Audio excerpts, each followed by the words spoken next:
Swayam Prabha. Digital India. Educated India.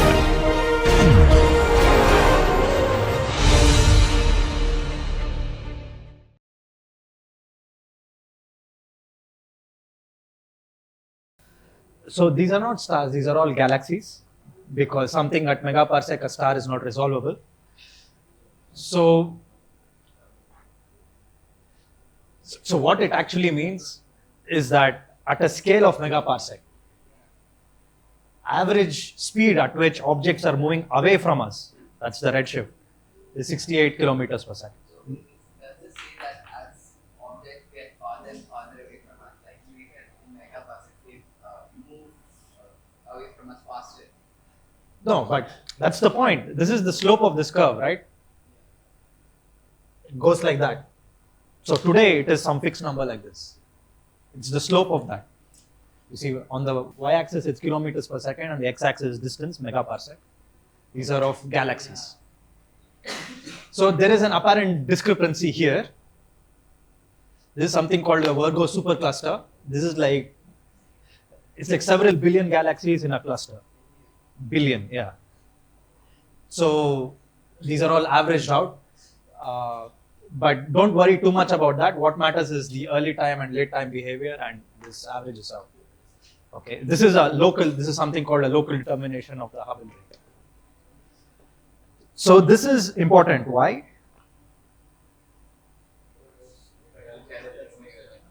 So first thing, before fast and slow, it's non-zero. It means universe is expanding. That's the most important thing. But come on, if you remember, we were talking about parsecs and very large numbers. This is like kilometers per second. It's like nothing. Like aircraft, Boeing 7 whatever, travels at 730 kilometers per second. So it's slower than that, but it is non-zero. That's the key point. So from here you can derive something else. So you can derive something called, of course I'm not going to give you the derivation, I'm going to just tell you what it is. Something called a critical density.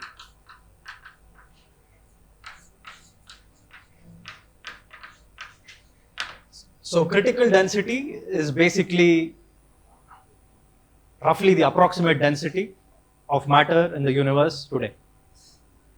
Okay? Or the vacuum density. So this is also a function of time. And this is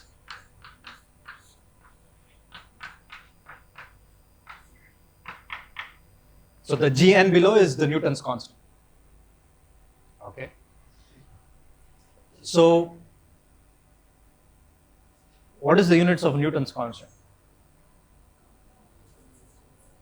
It's a constant, but it has units.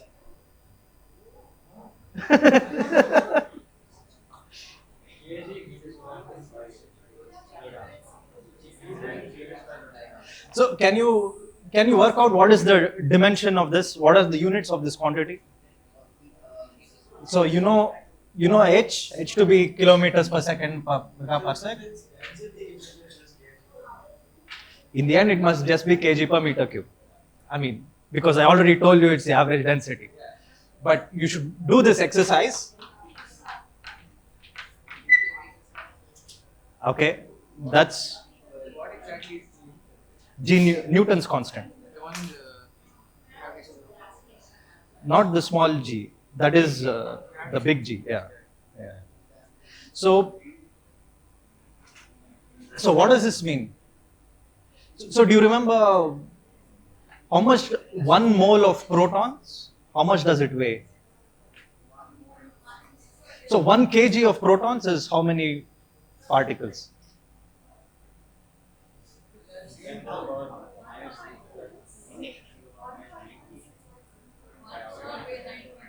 Okay. So basically, the exercise now is that you have to reduce this to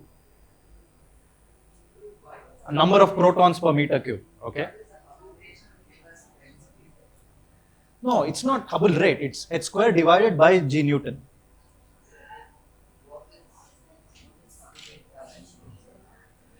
So for now, you have to take this as God-given. but this comes out of something called Friedman equation, which I will come to in a bit. Yeah. How many? I'm asking you.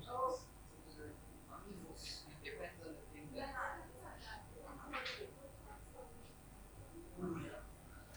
Anyway, I'll give you, this is your exercise.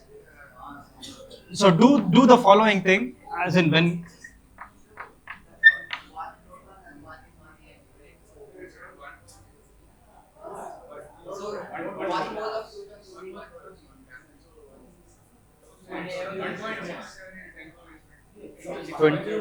there's an Avogadro number.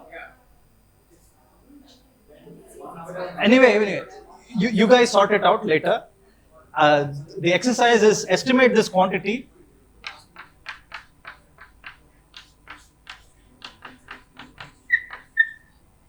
So you just have to plug in appropriate numbers and see how much you get.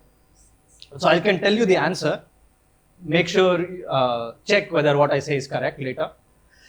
So you'll find that this is roughly 6 protons per meter cube. This is the average density of the universe. So we are in an overdense region because we are on Earth. Water is 1 gram per centimeter cube. So 1 proton weighs 10 to the minus 24 grams. So 1 gram contains a lot of protons. But you see between solar system, us, the stars, the moon and all that, there's a lot of empty space.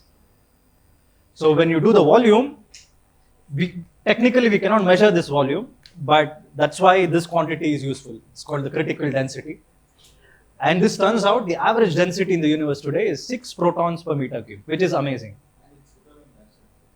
So this is today. It depends on how Hubble rate changes. If Hubble rate is increasing, this will, what happen? It will get diluted, so it will start decreasing. So that is the next topic. So, no, dark energy, okay, we'll come to all of that in a bit. So why I'm defining rho critical is that often in physics, it's nice to express things in terms of dimensionless quantities. Okay. So what I want to introduce to you is something called omega. This is also known as the abundance. Yeah. So if Hubble rate increases, density decreases. I agree. But according to this formula, that Because I didn't give you the time dependence. It's a function of time. So as a function of time, so if you take this and if you increase this, h0 is today. But at a later time, basically things are receding from you at a faster speed. So that means if the number of particles is constant and the volume is increasing, density should decrease. shouldn't that mean the Hubble rate will be inversely proportional to density? No, I mean, this is all right. It's just that it's the time dependence. The Hubble rate decreases as you increase time. In the future, it will decrease. But parametrically, I agree with you that if h increases, rho should increase. But what happens is that h of t decreases. Okay? What exactly is the pattern of these equals? What's the That's the next part. That's why I introduced this.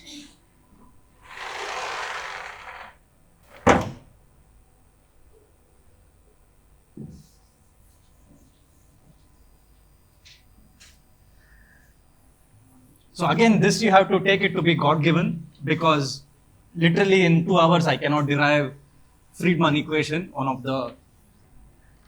the founding equations of cosmology. This was done in 30s, 40s.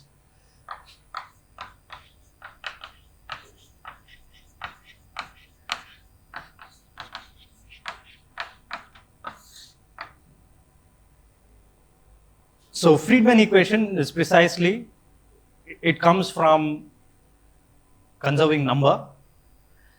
It comes from general relativity, but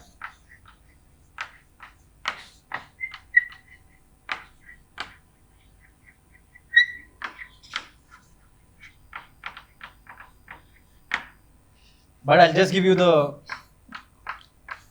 final equation, how it's typically written.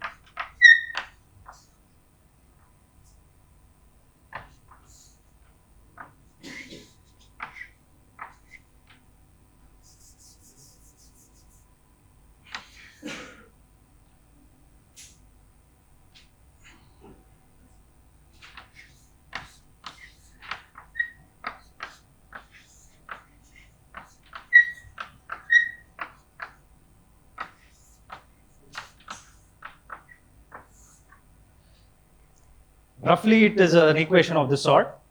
I've already simplified many things. This is density of radiation.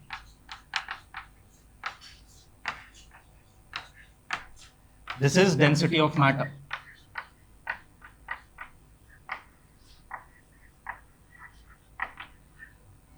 And this is something called cosmological constant.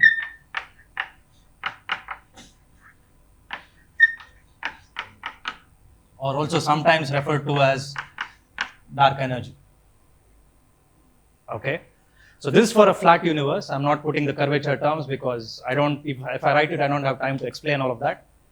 For a flat universe, this is how the equation will look, of how h of t will behave as a function of densities. As you see, this is an equation that just depends on how much matter or radiation is there. So why is it written in this particular way? Because I told you scale factor and such things. So typically matter density is what? It's like mass per volume. So how does it change with scale factor?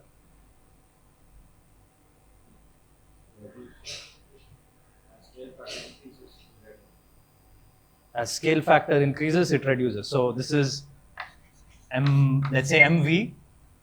So v is x cube. Let's say it's a cube. So x goes to a times of x. So you'll get a cube out of it. So this will be roughly where v0 is your original volume. Similarly, rho r, how does it work? Okay, then I think there is a problem. What is the difference between matter and radiation?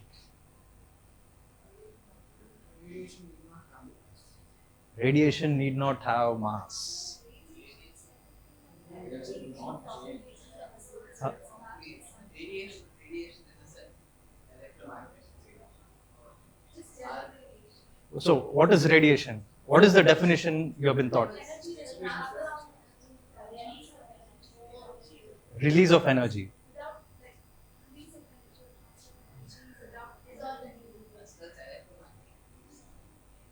So what if I take an electron and accelerate it to very large velocities, close to c? Is it matter or radiation? Radiation. It will be radiating, but it is Yeah, it's radiating, but it is not.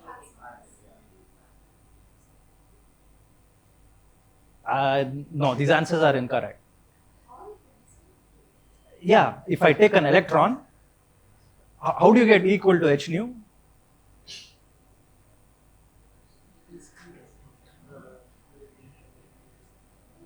What is the generalized version of it?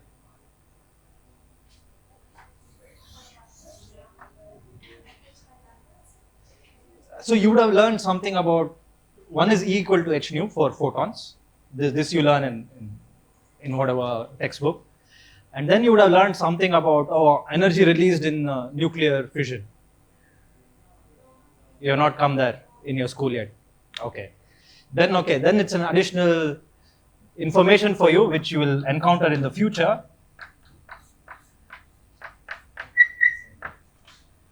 Energy of any particle is, huh? This? He introduced this to you. Great. So this is the energy of any particle. So when mass is irrelevant, it behaves like radiation. Mass is irrelevant, meaning whether if P is much larger than m, which is the case for photons, where m is 0, it's pure radiation. But electrons, it has mass, but I keep giving it more and more energy. I accelerate it, give it more and more momentum. Mass remains constant, but P increases. Then at some point, when P is much larger than M does not play any role. So that is also radiation. But it will also radiate, that's all different things. But it also behaves like radiation. This is a very naive way of doing it, but there is a more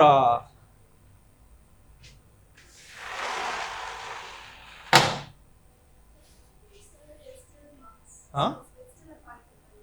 Sorry? Which one? Everything is a particle.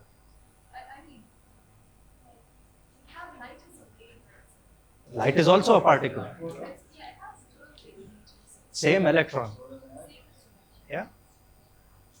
I mean, as in, proving that light is a wave got a Nobel Prize. Proving that light is a particle also got a Nobel Prize. And they were father and son. Look it up. So, anyway, the point is, there's another definition for radiation and matter. So, if there is radiation, maybe, have you heard of ideal gas? Do you know the ideal gas? PV equal to nRT, great. So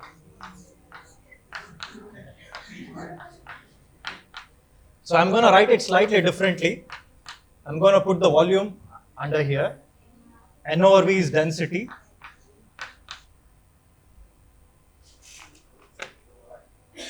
P is rho RT. So this is what? No, I mean, is this gas, is this radiation or matter or what?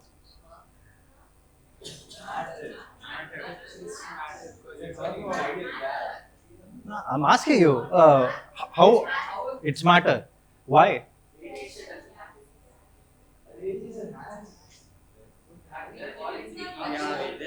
Huh?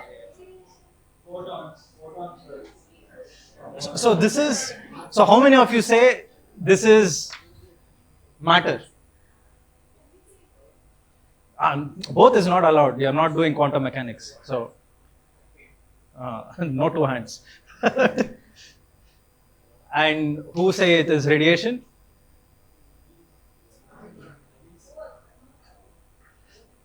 So these are his thinking. The vote was called too quickly. So it's definitely not matter. So the other definition of matter, which you have not probably encountered, is that matter is defined by pressure equal to 0. Yeah.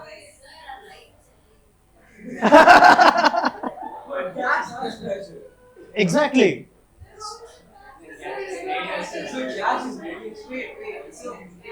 So I asked pure radiation.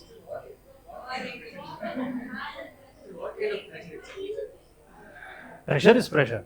So any form. Any form of pressure. Even pressure due to interaction. Yeah. Wait, so it's gas radiation. Gas, of course, it's radiating. Gas here is radiating. Radiation. So that comes to this point. So the pressure, so the way to define it, how to define matter, meaning dust, however you want to think of it, is basically non-relativistic particles that have 0 pressure. That is the correct definition of matter. Fluids? Water? What? Water is a fluid. Even rock is a fluid. You don't know? You don't know rock is a fluid? Huh? No. You are getting confused. You see, there is a time scale involved. To observe that rock is a fluid, you have to live billions of years. But in fact, it is. It is defined by an equation of state. Okay, coming back to the radiation matter business. So what is matter? What is an example? What is fluid? What is? What is radiation? So it's a question of scale. Okay.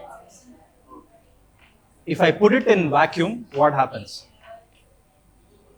Gaps. But then the gaps are not. Vacuum becomes a gap. No. But it has It has no pressure. How can it have pressure when there's no vessel? So all of this is defined in vacuum. That's the thing you have to remember in mind. All these definitions. So water is fluid, rock is fluid, all of that. This is with respect to what we have done in the lab. So at this scale, it seems like something is moving. Water has pressure because it's hitting the pipes. There is gravity. You're in a background of gravity. Forget all of that. I go to space. I throw a bottle of water. I spill some water. Is there pressure? No. So? No, I release water, fine. Not matter, it's radiation. So, spilling water in space is releasing water. Yes, I agree with that. So then how did... What? Somebody said something.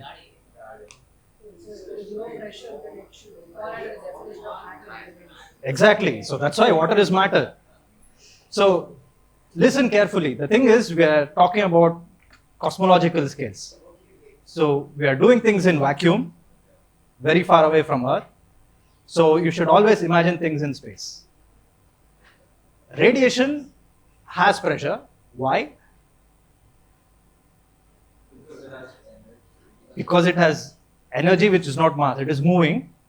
Because there's a constant momentum. If I put a wall here, there is delta P, which is non-zero. Brownian motion, for example, So Brownian motion will exert some sort of pressure.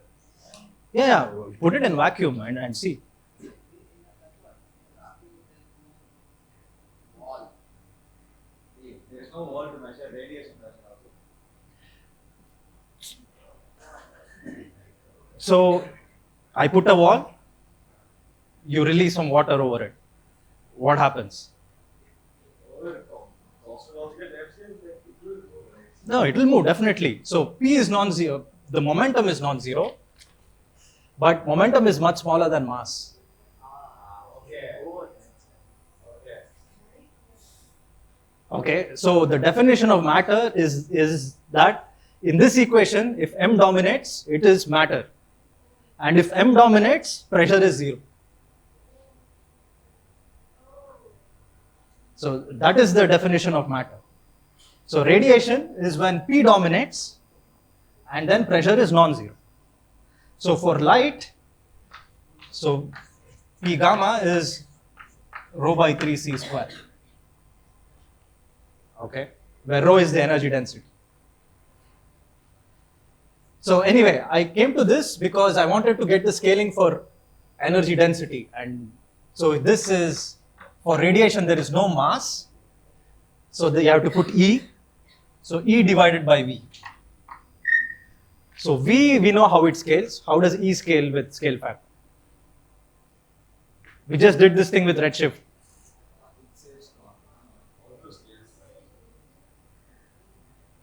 Huh? So for matter, we want to figure out, basically in this Friedman equation, we want to see how it depends on scale factor and so on.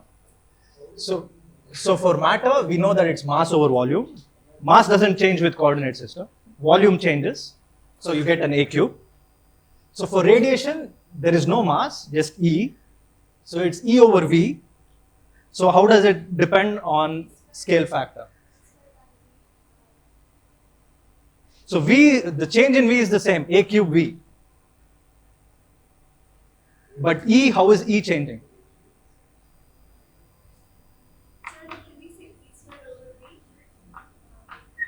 So what is in the numerator? P square. So, well, it's E, so it should be P, not P square. So how is P changing with A? A square. Units don't match, right? You remember what we did with redshift? What did we say? That if there is expansion, wavelength gets stretched. So that means, and exactly, wavelength gets stretched. So E equal to h nu. Exactly. So this will be E0 over A. This goes as 1 over A to the 4. So this is what matters at cosmological scales. That they behave differently with your coordinatory scale. Okay, that's the main difference between, several differences between matter and radiation, but this is one you have to remember. Okay, so key thing is what dominates here and whether pressure is non-zero or zero. So essentially this is all the ingredients you need. So you can plug all of this here and rewrite this expression in terms of omega, and you see how things behave with scale factor. Sorry to ask you, but would you just redefine rho r? So rho is always energy density, okay? Meaning it's either mass per volume or energy per volume. So for light, it is energy per volume. Okay. So you want to know how the A4 is coming? Sir, I got that, but sir, energy varies. Where? As in like, So you remember our coordinate system, which was a cube, which we were rescaling the cube. Inside of that, I'm defining inside of this cube everything, and this cube is expanding, but then I'm rescaling it to counteract expansion, so I get A. Okay. So key takeaway is that you have been lied to, but you'll be lied to again. But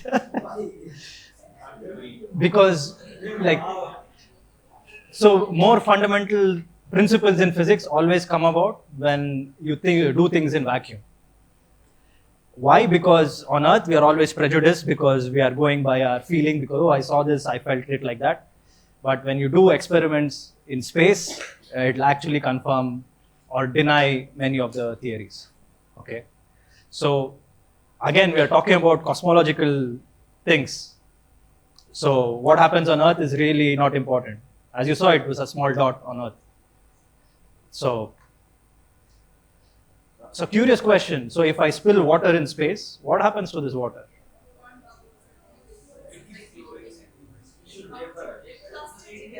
immediately we have It will? because Because there's no vapor pressure, so there's no atmospheric pressure. yeah, it will diffuse. It will just diffuse. It will freeze. But you would have seen. International space No, but you would. Atmosphere inside the space.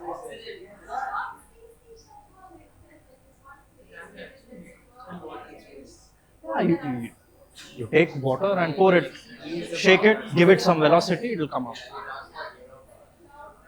Okay, wait. Water also has surface tension. That keeps it to a sphere, even at very low pressures in microgravity environment. So, But when we vacuum, it should become, it should be right. eventually, yes, but if you remove surface tension, yes.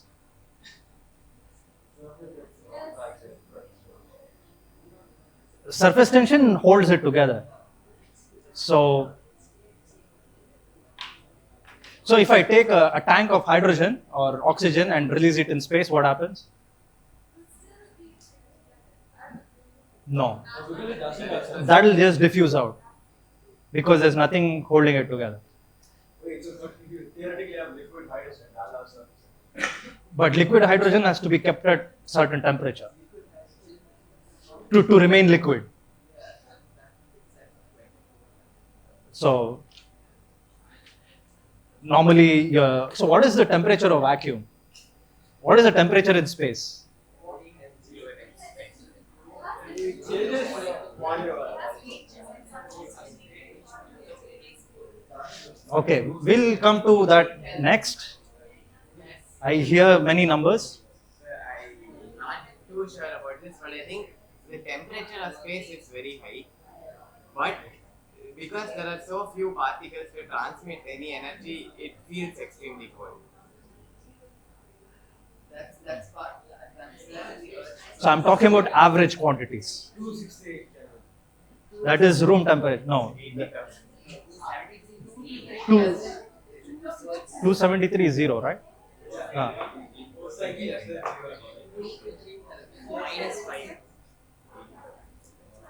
So I'm talking about average values. So we'll come to that. And to understand that, we need cosmic microwave background. Have you heard of cosmic microwave background? So what is it? The radiation that was released at the time of the Big Bang that we can measure. Yeah, these are all words you've seen somewhere, read somewhere, but have you understood it? It's like pictures of very baby. Okay, we'll come to that, but do you know how it was discovered? Looking farther and farther. So you don't know this. So the story is fascinating. So this was discovered by two people, Penzias and Wilson. So they were working in Bell Labs. They were actually working on radar technology.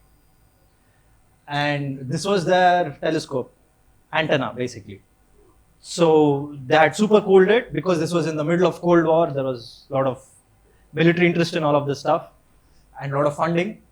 What they found was that when they took the antenna temperature below a certain value, there was an irreducible noise, meaning constant noise below certain temperature, meaning I take the antenna receiver and super cool it to low temperature. Initially they thought it was all the pigeons inside this that, pigeons which with a lot of pigeon poop that had eroded the antenna. There were many theories, so they cleaned everything, they did many things, and they consistently found this. And later, through theoretical collaboration with other people, they figured out that it is actually an irreducible background in the universe called the cosmic microwave background. Microwave because it's in microwave frequencies. So microwave frequency, which is noisy, I mean white noise, whatever, but there is more to it. So in fact, it was theoretically predicted by two groups, one in 1948 and the other in 1960. The one was the Soviet group and then the United States group. For them, it was a theoretical exploration of what can happen, what cannot happen. So they figured that if Big Bang nucleosynthesis is the way, then this is a prediction of Big Bang nucleosynthesis, that there is a cosmic microwave background. And they found it. So what did they find? So somebody said photo of the early universe. So you remember I showed you some pictures long ago. That was all here. Like with all the network of galaxies, galaxy cluster, that was all here, very close to us. As you go backwards in time, you will find an irreducible layer. So in other words, if I subtract all contributions here, I'll end up with something that you cannot subtract. Okay, but what does cosmic microwave background actually mean? So this is how does the experiment work? Huh? So I'll come to that picture you have seen. But I want to explain to you how the experiment works. The point is you put a satellite in space. I mean, these are precision measurements, not like radio antenna measurements like in 1960 when they discovered it. And they have many frequency bands. Usually it's hundreds of gigahertz. They have many frequency bands. And they look in all direction and collect data. And before you do anything, you will get a picture like this. Okay? So this is the Milky Way galactic center. That's why it's so bright, because it's so close to us, and red because it's hot. So to do the analysis, you have to chop out this part, because you want to look at something beyond our galaxy. So you have to remove the galactic compound. So you mask these regions and then start to do some analysis. So what is the analysis? In the end, you end up with something like this. This is probably something you've seen. But what is the analysis? What is this?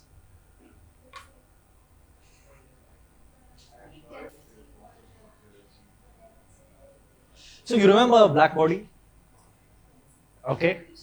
So from black body, we saw that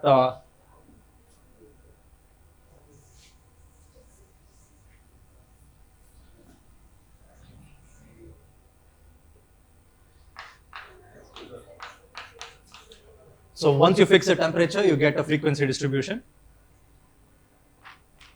So what does this experiment do? So what it does is, it's super cool. It is a super cool system. So it looks at position A, measures the frequency spectrum, because the observation is in few frequency bands. There are like, I think 6 or 8 frequency bands. So they measure the same patch of the sky in different frequency bands. Okay. In other words, if you remember some black body spectrum like this, they measure here, here, here, so on. So they measure how many photons are coming per meter square in these frequency channels. And then they fit it to this function. And from there, you can extract a temperature.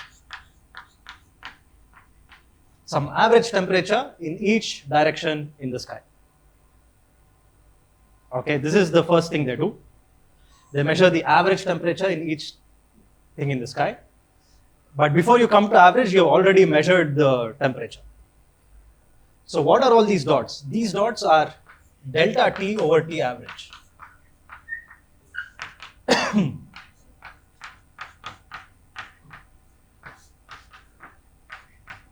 So this is a position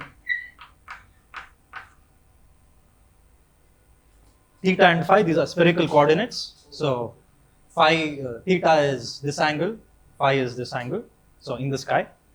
So basically they measure at each angle, you get a temperature, and then you average all of these measurements. So that's the average temperature. And then you construct a quantity called delta T over T. This is basically change in temperature at that position with respect to the average quantity. That is what is shown here. What it shows is that the universe is not uniform.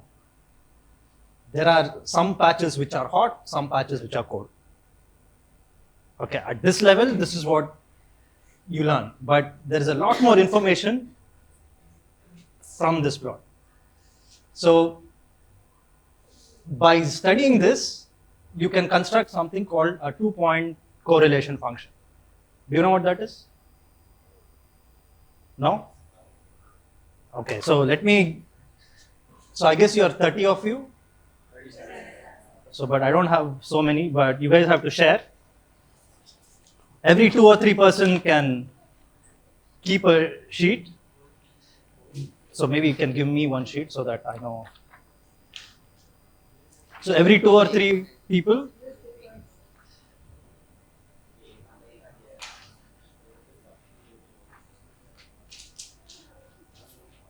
So you have to share. You can work together, but you have to share. So to illustrate how we can get meaningful information from something like this, we'll do this simple exercise. Okay. The exercise is simple. You're in some place like this campus and there are trees distributed around. I want to understand the statistics of tree distribution. So how do I understand the statistics of tree distribution? So when you look at this example in your sheet, in the second page there's something called tree locations. So I've given you where the trees are as a function of x comma y. So what you have to do, So can you do this? Now, I mean, you have to do step 2. So first thing, if I give you 10 objects, how many pairs of objects are there?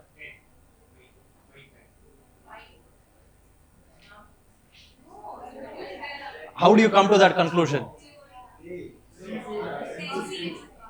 10C2, which is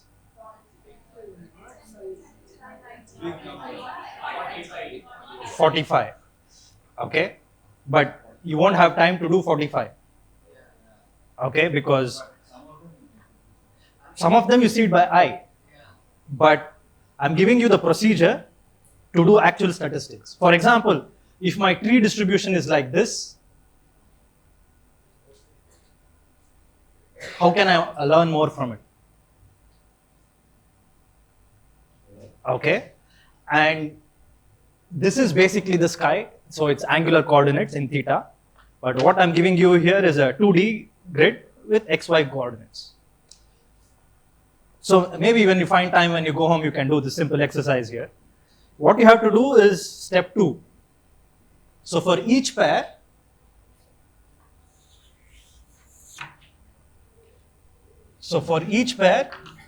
find the distance between them. Okay, find the distance between each pair. And then make a plot. So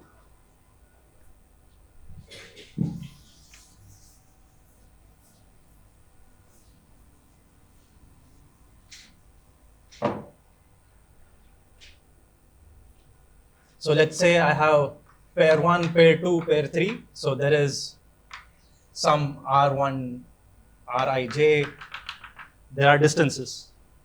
So I want you to make a plot of frequency histogram. Do you know what a frequency histogram is? So put it together. So what you have to do is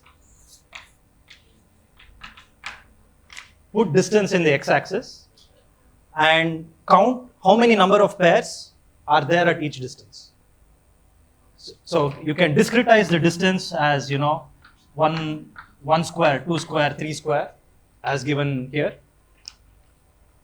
Do this, compute the average distance, and then bin it like this. Between 0 and 1, how many trees are there? So, but this, I gave you this example because, this arrangement, because you can literally do it by eye. Right? So, how many pairs are there with 1 unit?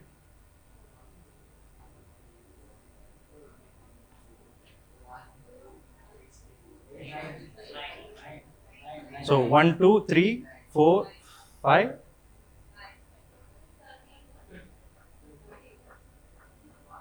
How? 1, 2, 3. Each square has 4. So 8. Plus that one in the middle, that is 9. So I have 9 here. But the distance between diagonals is larger than 1. That's root 2. So how many between 1 and 2? 4.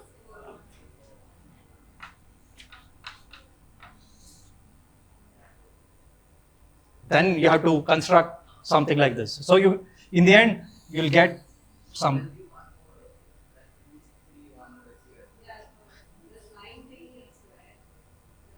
There's a root 3 where.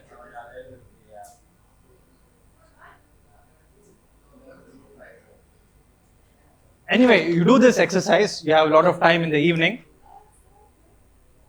So you get a curve of this sort. And this curve is called the 2-point correlation function. What this tells you is that looking at this curve, you can say that what is the average distribution of things. From this curve, you see that a lot of them are distributed close by. This you see from the arrangement I have given you. Okay, now if you take a different arrangement, you'll get a different curve. You might get a curve which is something like that. Maybe not for this arrangement, but for some other arrangement. So this means that many of them, the average distance between two objects is some number. So now we take this map. So this is a map on the sky. So there is a theta, phi, and all of that. And I do the same exercise. What I do is, as a function of theta, I do delta t over t. So let's say theta point 1 is a small angle in the sky. So in this small angle in the sky, what is delta t over t? Theta large is a big angle in the sky, and how many positions have the same delta t over t? Okay, that is the exercise you have to do from here. So this is called autocorrelation or two-point correlation function. You'll encounter this from cosmology to electrical engineering to machine learning to anything. The idea is the same but applied in different ways. So when you do this exercise professionally, you'll get some curve like this, which is amazing because from eye you could not make out anything from here. You just say, oh, there is something hot here, something cold here. Okay, so what? But then when you look at it closely, when you do a statistical analysis of this sort, you see a pattern. So these are large theta, these are small theta. But don't look at L, you still don't know all this L stuff. It's called multipole moments. So small L means large theta. Okay, so this is large theta, this is small theta. So large theta means full sky. Small theta means patches of sky of a particular angle. So from here, you have to fit it to something. What do you fit it to? You fit it to this information. Okay? Through this. You fit that data. Basically, using this information, you simulate data set, compare that data set with observation. And then you can get a curve like this. So what we learn from this curve is that at very large scale, universe is dominated by cosmological constant or dark energy. So you see some non-zero power here. So delta T over T is something large here. The first peak is basically some combination of this, which I don't have time to discuss. This tells me that universe is flat. This comes from the cosmological model we have. So there's a curvature term which I have thrown away. If you fit that curvature term, if it is flat, that goes to 0 in this equation. Okay? And that's what this first peak means. And then the difference between these two peaks tells you that there is dark matter. Okay? The way to understand this is, so dark matter is matter. Remember, it is pressureless. So what happens is that you put protons and light interact electromagnetically, so they're strongly coupled system. And then you're in a gravitational potential. So just like, if I throw a ball to the center of the earth, you make harmonic motion. Similarly, you have a dark matter gravitational potential. Inside that, you throw light and protons. It'll also perform some motion. But then as the universe expands, because of scale factor, all the scaling is different. So they'll start to oscillate slightly differently. And that is what this means. So that imprint is given here. So looking at this, we know that there is dark matter. So dark matter is pressureless. Dark energy, we do not know. It looks like it is negative pressure. It looks like, we do not know. I think dark energy is very difficult to... So at this level, it's a fit parameter. It's a number. Pushes it away. I mean, it's like anti-gravity. Then pressure pushes. Negative pressure also pushes. Because gravity pulls, but pressure pushes. So it's like anti-gravity. So in the gravity sense, it's the force in the other way, other direction. I mean, but this is the wrong way to discuss this because we do not know what it is. Okay, that don't take that comment seriously. What you have to think of is that you learn from electrostatics that like particles repel and unlike particles attract, right? So for gravity, there is no negatively charged mass. So gravity is always attractive. So dark energy behaves like this negatively charged mass, although what I'm saying is not technically correct. So that gives you some sort of an expansion, some sort of a push at large scales. Okay. So we don't know what dark energy is. It's a mystery. Huh? Antimatter is just like matter of opposite charge. So this you see is the cosmic microwave background. By this time, much of the antimatter has been depleted away. But in the early universe, there was antimatter as a matter of fact. It says that there is some mechanism that prefers matter over antimatter. We don't know the mechanism. So, but we know the number. Like looking at all this, we know that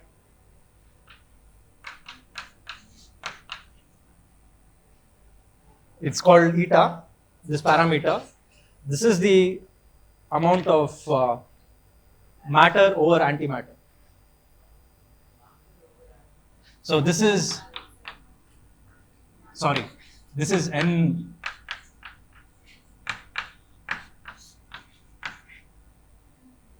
So take number of protons minus number of antiprotons divided by number of photons. Okay, so that is some number like this. Because photons, they are neutral, they are always there in the early universe.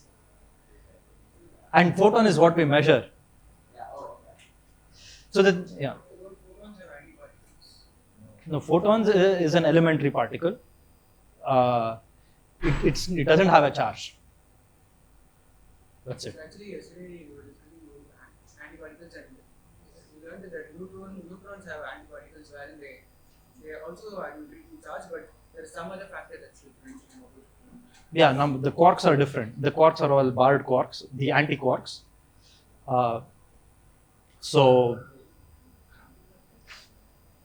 So photon does not have antimatter because the description is different. It's not a fermion, it's a boson. And simply doesn't have a charge. Okay. But proton, you know what proton is made of? Two quarks and one non-quark. There are more gluons. There are 8 gluons. Yeah, there are 8 gluons. But anyway, so antiproton will be up bar, down, up bar, down bar. Meaning up, down has some charge to it. So you reverse the charge and you put it together, you get an antiproton. Gluons are the same. Like photons. Exactly. So these are called gauge bosons. These are called gauge bosons. They are their own antiparticles.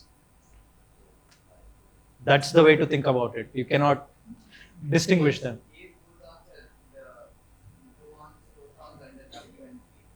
Yes. So W has W plus W minus. Anyway, I don't want to confuse you with all that, but all that you have to remember is that you can think of it as it is its own antiparticle. Okay. Anyway, you will learn, if you are into physics and all of that, you will eventually learn all these things in more detail. But at this level, I don't think I have more time to discuss all of that. Okay, but okay. So basically, this was my last slide. So in the end, to answer the question, how big the universe is, It's pretty big. At least gigaparsec. It's spatially infinite. But it's expanding. It's expanding. You can ask the question, where is it expanding to? No, but no, if it's expanding, it's expanding into something. Yeah. It's expanding in vacuum. But vacuum itself is a motion of space. There can be many vacua. So as it expands, I have a smart. So when you say space is expanding, do you mean like the region of existence is expanding or something? the observable universe is expanding. Yes. Sir, but is the observable universe the universe or is that? No, that's a small part of it. No. We can only observe what is observable. Yes. Beyond that, we do not know. So beyond that, there might be another universe, 10 million other universes. We don't know, we don't care because we cannot observe it. And that is called religion, when you start going there, okay? But you have to stick to the facts that this is the main point of this lecture is that how do we know what we know about the universe? And all of that comes from observing CMB sky and observing how stars are moving, how galaxies are moving, and so forth. This is what we can observe. In the future, we might be able to observe more things, but we do not know.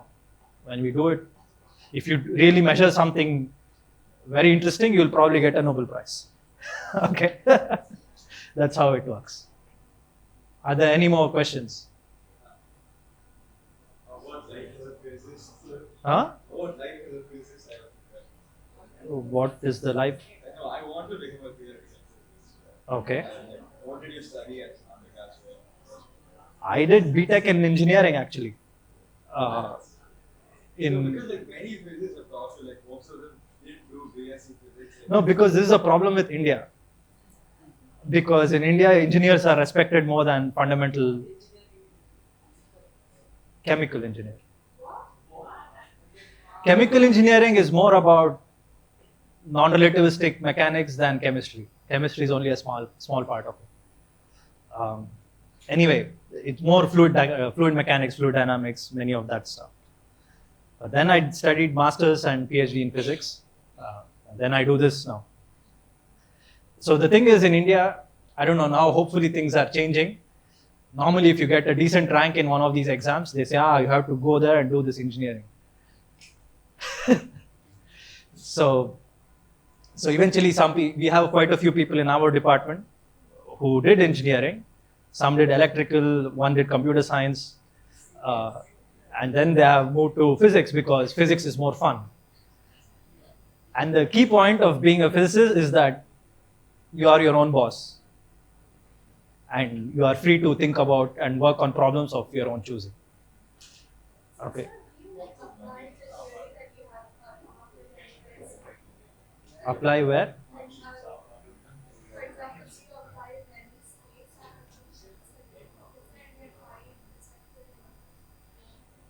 So part of something I do also involves data analysis from satellites.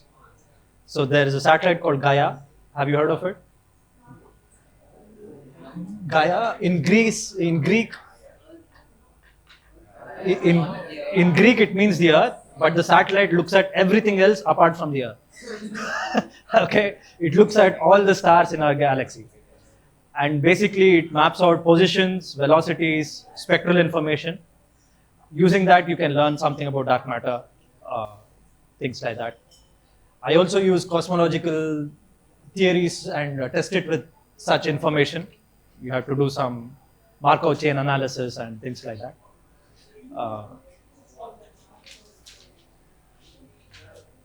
Anyway, it's called Monte Carlo Markov chain. Yo, Monte Carlo keeps coming up. Yeah.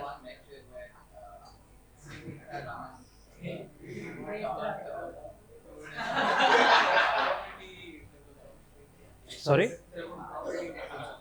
Yeah. So in cosmology, one thing you have to remember is this is all Bayesian analysis in cosmology. Bayes theorem. Do you know Bayes theorem? Yeah. So exactly, cosmology, when you have a theory, so when I have a theory that predicts this, you test it using Bayes theorem. Okay. Anyway, these are several things you can do. But one other thing is that if you study physics in the future, I know many of my friends who I studied with, they work for investment banks because you learn a lot of math, and investment banks are really interested in using that math to make money. So, okay. To play, for example, stock markets, you can do the path integral analysis, stationary action analysis to make money for the banks. So the math is similar. So the choices is wide and the spectrum is large. So it really depends on individual interests. One of the biggest concerns with studying physics that most people have, and especially if the companies are bad, is You mean money? If you're working in an investment bank, you can have. So money is always an issue. Of course, working here as a professor pays you much less than working as an investment banker somewhere, but then the price is different. I have a more calmer life. I can work on what I want, and it pays enough to have a good life. Of course, you cannot buy BMWs, but why do you want BMW and drive around in this city? Okay, so the thing is, you have to figure it out yourself. Okay, so money will come. You should not chase money, because if you're doing what you like, eventually that will make you enough money. Yeah. Anyway, so that's all I had to say. Thanks for listening.